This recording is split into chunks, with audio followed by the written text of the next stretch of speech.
trusted news source, ABC6 News at Noon. Good afternoon, everybody. We start with the weather as we take a live look outside right now with our sky cam. Dreary, overcast, and wet out there. Chelsea is in the Weather Center with our first forecast. Hi, Chelsea. Hey, Doreen. About 24 hours from now, we will be enjoying sunshine and warm temperatures. But for today, we have these clouds in place. We have showers that have been moving in and out of the area and cool temperatures. We're sitting in the low 50s right now, way below where we typically should be for the early part of May. Visibility has been an issue this morning. What we're looking at as we head into the afternoon is some of that fog lifting, but visibility is still down to about a mile in the Providence area, New Bedford, 2 miles in Newport, 2 miles for Block Island, a mile for Martha's Vineyard. Others doing okay with visibility, so it really does depend on where you're traveling to or from. With the clouds in place, with the showers, we just aren't able to warm up a ton. We started the day around 50 degrees. We're still sitting in the low 50s. So not a huge warm up today. Highs top out in the mid to upper 50s range as we head into the afternoon hours. Right now, some steadier showers coming through. We're going to continue to see on and off showers at times, some steady showers, at times some lulls where you get the mist and the drizzle. And that's continuing for the afternoon into the early evening hours. But from there, we will start to dry out and eventually clear out. And again, tomorrow looks amazing. I'll have much more on that in just a few minutes. Doreen? Chelsea, thank you. We have breaking news out of Woonsocket at this noontime. Police have identified the 58-year-old woman killed in a two-car crash yesterday. Christina Perez of Burrillville passed away from her injuries. A 20-year-old who was a passenger in her car is still being treated at the hospital. The driver of the other car involved, a 25-year-old woman, also suffered serious injuries. Police are still investigating what caused the crash, but do believe speed was a factor. And developing news today on a missing girl in New Hampshire. A new report shows several flaws in the handling of Harmony Montgomery's case. That little girl vanished from her Manchester, New Hampshire home in late 2019 and hasn't been seen since. That report released today states that Harmony's needs, well-being, and safety were not prioritized. She was under Massachusetts DCF care at just 2 months old, but in 2014 was put back in her father's but was put back into her father's custody in 2019. Adam Montgomery was arrested this past January in connection to her disappearance. Hundreds of protesters turning out in both Rhode Island and Massachusetts last night after that Supreme Court draft opinion overturning Roe v. Wade was leaked. And today, the future of that 1973 law looks bleak. And as primaries across the country are now underway, how might it impact the midterm elections? ABC's Alex Brochet has more from Washington. From the steps of the highest court in the country to the U.S. heartland, news of the leaked Supreme Court draft opinion dated February 10th reverberating across the nation. The 67-page draft opinion was written by Justice Samuel Alito. Its authenticity was confirmed by the court and appears to reach a clear conclusion. Roe v. Wade must be overruled, and that 1973 ruling was egregiously wrong from the start. Chief Justice Roberts, who confirmed the authenticity of the leaked draft first published by Politico, insists it's just a first draft and not a final opinion of the justices. President Biden is describing this as a radical decision, and Vice President Kamala Harris saying this. How dare they tell a woman what she can do and cannot do with her own body? But today, states across the country aren't waiting for the final word from the Supreme Court. They're racing to get ahead of it. In Oklahoma, abortion is now banned as early as 6 weeks into pregnancy. The bill signed overnight by the governor, effective immediately. One woman says she was told by one state clinic that she has to drive to Kansas to get an appointment. She's like, you know what, we can't do it here, but I can help you find a different facility. It's going to be in a different state. Democrats now scrambling to offset the restrictive anti-abortion laws already passed. Connecticut's governor promising to sign a bill to safeguard abortions and protect providers from out-of-state lawsuits. If Roe v. Wade is overturned, at least 26 states will likely ban or severely restrict access to abortions. The president now using his platform to push candidates ahead of the midterm elections who support abortion rights. Biden saying if the court does overturn Roe and this issue goes to the states, it will fall on the nation's elected officials at all levels of government to protect a woman's right to choose. President Biden is also warning that this decision could extend far beyond abortion into other freedoms as well. And with primary season officially underway, Indiana and Ohio happening yesterday, this is messaging that you're going to hear well into November. Alex Perche, ABC News, Washington. At noon today, an eyesore in downtown Attleboro is coming down. This morning, demolition started on the old Briggs Hotel, the South Main Street building coming down after falling into disrepair. There is a detour in place while the work is being done. According to the Sun Chronicle, the developers plan to turn the space into a 5-story, 46-unit apartment building. Well, North Providence police investigating this car accident. A car hit a pole on Mineral Spring Avenue about 1:30 this morning. The airbags in the car deployed, but police on scene tell us there were no injuries to report. The pole remained upright and a tow truck was called to clear the scene. An ABC6 update now. If you or someone you know is in need of rental assistance, now is the time to apply. Rent Relief RI has announced the program will close to new applicants on June 1st. The federally funded program provides financial assistance to cover rent and utilities. Started in March of last year, the program was designed to counter the economic impacts of the pandemic. New applications need to be submitted by 11:59 p.m. on June 1st. You can apply at rentreliefri.com. And in political news today, the state Senate in Massachusetts debating a bill this week that would allow undocumented immigrants to get a driver's license. That debate will happen tomorrow. Governor Baker has some issues with the bill, saying the legislation doesn't do enough to prevent undocumented immigrants from registering to vote. And the Rhode Island House approving legislation that would allow police dogs injured in the line of duty to receive emergency aid on scene. A similar bill already signed into law in Massachusetts called Nero's Law, named after Yarmouth canine Nero, who was shot along with his handler, Officer Sean Gannon, while serving an arrest warrant. Gannon was killed, but Nero survived. Gannon was a New Bedford native. The Rhode Island version of the bill would allow injured police dogs to receive EMT care on scene and even be transported in an ambulance. Only humans get that type of care under the current law. The bill now heads to the Senate. And in Nantucket, residents voting at town meeting last night to allow people the freedom to go topless at the beach this summer, regardless of gender. Previously, women faced a potential 3 years in prison and a $300 fine. The measure now goes to the state attorney general's desk for approval. And the Preservation Society announcing the return of free admissions to the Newport mansions for residents of Newport. The deal also includes personnel stationed at the Navy Station in Newport and their families. Proof of residency is required. Free admission does not include specialty tours. You can check out the calendar on their website to see when it applies.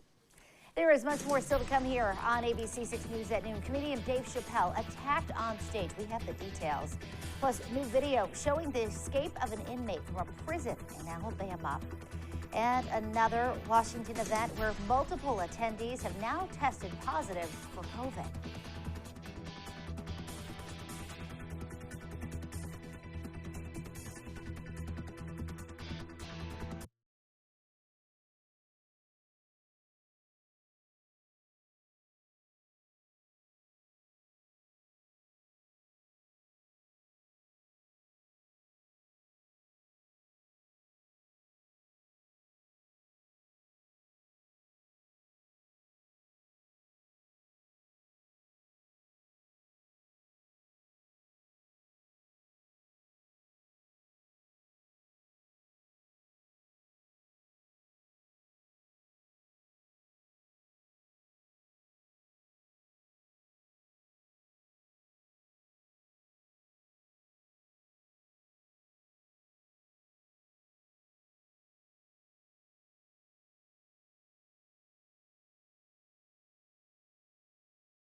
today's top headlines now. A man is in custody after allegedly attacking comedian Dave Chappelle on stage at the Hollywood Bowl.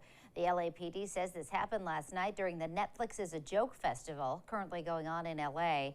A video posted on social media shows someone rushing the stage and tackling Chappelle. Security guards then detain the man. Officers say the man was carrying a fake gun, but that Chappelle was not seriously hurt. A video recorded by a member of the audience appears to show that Chappelle joked about the incident afterwards and went on with his set. A new video from Alabama shows an inmate escaping from a detention center. You can see in the video the murder suspect, Casey White, being escorted into the back of Officer Vicky White's patrol car on Friday. The two have not been seen since. They are not related. In fact, authorities believe they're in a romantic relationship. The U.S. Marshals Service is offering up to $15,000 for information leading to both of their arrests. Several attendees of the White House Correspondents' Dinner have tested positive for COVID-19. Reporters and staffers from CNN, ABC, NBC, CBS, and Politico have fallen ill. The White House Correspondents Association says it had implemented protocols beyond local and federal guidance. And a new poll shows a lot of parents are on the fence about vaccinating their kids under age 5. In fact, only 18% of them said they would vaccinate them as soon as the vaccine was available. Nearly 40% want to wait and see. 11% said they'd only vaccinate if it were required, and 27% said they definitely won't do it. The FDA will review the COVID vaccine for them in June. Still to come, a big day for your wallet. The Fed expected to raise interest rates. We'll take a look at why this could actually help prevent a recession.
Back now with a check on consumer news, bracing for an interest rate hike by the Federal Reserve today. This as Wall Street watchers preparing for other increases to tackle the worst inflation the U.S. has seen since the Reagan administration. John Lawrence reports. The Federal Reserve helped the U.S. economy through the COVID-19 pandemic by dropping rates to near zero. Now the Fed is facing a new challenge, crushing inflation without bringing on a recession. It's hard to catch up when you have to go very fast. It's also hard to catch up when you actually have to push monetary policy to a tight setting. Coming up with a so-called soft landing could be difficult, in part because the jobs market is booming, and increasing the interest rate will likely change that. This is a situation where wages have moved up at the highest rate in a very long time, and people are able to quit their jobs and move to better paying jobs. The unemployment rate in the U.S. is at 3.6%, according to the Bureau of Labor Statistics, which is considered full employment by the Fed. they have to push up the unemployment rate. And in the past, when you've pushed up the unemployment rate, you've almost never been able to avoid a full-fledged recession. The central bank raised rates by 1/4 percentage point in March, but some say that wasn't soon enough. They wanted to start late because they wanted to see the economy get to full employment. But I think that's going to turn out, in retrospect, to have been a policy mistake. They should have gone a little bit sooner in terms of removing monetary policy accommodation. I'm John Lawrence reporting. And now, your ABC6 Storm Tracker weather with meteorologist Chelsea Priest. Well, it's been a damp morning across southern New England, and that's continuing into the afternoon. On and off showers expected, some heavier downpours at times, some lighter showers at times. There's one little heavy downpour off to the east of Block Island, and when I loop this over the last hour so you can see the movement, you can see that Martha's Vineyard and Nantucket may get clipped by this downpour. It's not out of the question that at times into the afternoon and early evening hours, there may be a few rumbles of thunder. For the most part, it's just scattered rain, but there's a possibility that you may hear some of that outside this afternoon and this evening. Most of the day, this is what we're seeing. There's fog, there's showers, visibility is down. It is dreary. That view over Block Island is not our prettiest of views early on in this afternoon, and that's going to continue for the rest of the afternoon. And again, into the evening, visibility at 1.5 miles in Block Island right now, 1.75 miles in Newport, 2 miles in Providence, 1 mile in New Bedford, 3/4 mile from Martha's Vineyard. So on top of the rain activity, we have visibility issues with that fog out there. Temperatures only in the low 50s. We started the day in the low 50s. We had technically a very mild morning, but from here we haven't warmed up. The average high is 66. We're nowhere near that today. Winds are relatively light, but it's the clouds and the showers keeping us cool. Loop over the past 6 hours shows you that early this morning it started as just some scattered rain, little patch of some steadier rain moving through right now, but it breaks up a bit into the afternoon. So again, it's more of that on and off type rain expected for the remainder of the afternoon into the evening. We stay damp through your evening hours, maybe up until about midnight. And then from there, we start to dry out, we start to clear out. And tomorrow is the day that we've had circled on our forecast all week long. Today, we're only in the 50s, but there is some warmth down to our south and to our west. And tomorrow, with a breeze from the south, we're going to warm up really nicely. So let's go through things hour by hour here. A lot of clouds around, on and off showers, continuing through the afternoon into this evening. By about midnight, we start to dry out, we start to clear out, and we'll wake up with sunshine tomorrow morning. Mainly sunny through the day tomorrow, just some passing fair weather clouds at times. Temperatures around 70 degrees. Now overnight tomorrow, those clouds thicken right back up. So tomorrow's our one really sunny day of our work week. So enjoy it, because by early Friday morning, there's a lot of clouds around. Temperatures should still be in the 60s on Friday, and most of the day looks dry. You can see all of this rain from another system that's going to pass mainly to our south, but we may get clipped, especially Friday evening, overnight, and into Saturday morning by some showers coming through the area, kind of on the northern fringe of that system as the bulk of the rain passes south of us. Today's overcast, it's cool. We have scattered showers and some rumbles of thunder at times. That continues through the evening, but by tomorrow morning when we're waking up, we're in the upper 40s with clearing conditions. We'll see sunshine tomorrow. Temperature should be around 70 degrees. A few of those passing fair weather clouds at times. More clouds on Friday. Some overnight showers possible, and we're definitely cool on Saturday with highs only in the 50s. Mother's Day looks decent. Mix of sun and clouds with highs around 60. And then we see sunshine and warmer afternoon temperatures into next week. Doreen? All right, Chelsea, thanks. Coming up, the day started as a pun, but now it's part of pop culture. A look at May the 4th when we come back.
Trending today, May the 4th be with you. The Massachusetts DOT celebrating Star Wars Day with these highway signs. Speeding is the path to the dark side. Obey the speed limit, this is the way, and trust the Force and wear your seatbelt. And now bringing us closer to the Force, here's ABC's Will Gans. Goodbye, old friend. May the Force be with you. A long time ago, in a movie theater, not so far away, Star Wars burst onto the big screen, forever changing the galaxy as we know it. Since then, 12 films in total have been released in theaters, and countless spin-offs and series and characters have become a force to be reckoned with. You stay right here. Stay. Don't move. And today, Star Wars superfans celebrate their favorite film franchise. These are the boys in the band, the cantina musicians, the Biff musicians. Steve Sansweet holds the Guinness World Record for biggest Star Wars collection, with more than 500,000 unique collectibles at his Rancho Obi-Wan in Northern California. And Justin Sonfield is the Legion commanding officer of the 501st Legion. The 501st Legion is a worldwide Star Wars costuming organization. We're the bad guys, and we like to call ourselves the bad guys doing good because we create these 100% movie-accurate costumes and then go on troops, Comic-Cons, but also libraries, hospitals, and do it all for charity. Justin, who's also the CEO of a major brand, fell in love with the film franchise at age 7, and now his whole family is in on it. And today, on this International Star Wars Day, members of the 501st Legion will be heading to local libraries and hospitals across the country to bring the Force to those who need it most. So when people ask what's it really about, for me, it's just putting smiles on people's faces, young and old. You can also celebrate May the 4th with some sweet deals. 30% off some Star Wars toys at Target. Walmart also offering discounts on certain clothes, home items, toys, and movies. Will Gans, ABC News. A galaxy far, far away. Well, coming up next here at noon, an uplifting story in New York City where a theater literally rises from the street. Plus, Chelsea has another look at your afternoon forecast when we come back.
All right, finally this afternoon, you've got to see this. A more than 100-year-old Broadway institution is now a whole other level.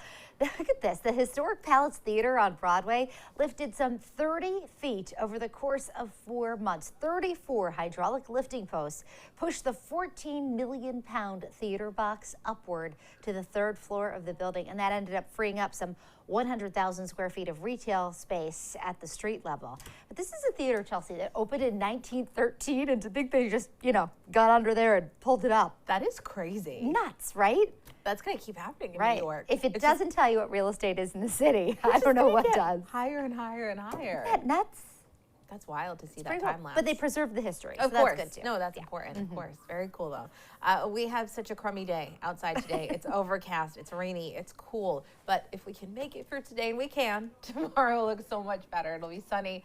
We'll see a temperature around 70 degrees inland, still in the 60s on Friday, maybe a few overnight showers Friday into the first half of Saturday. Gonna watch that one closely because some of that rain looks to pass to the south of us, but it's something we'll keep an eye on. And then Mother's Day looks decent, and we'll be in the 60s into next week. All right, gotta just get through this I day. know. Keep those eyes open, everybody. Yes. It's a tough one. We know. Tomorrow's the day All that right. we're aiming for. Okay. Thank you, Chelsea. When she says crummy, that's I something. know. All It's right, not that's nice. gonna do it for us for now. The news continues. First at 4. Have a great afternoon, everybody.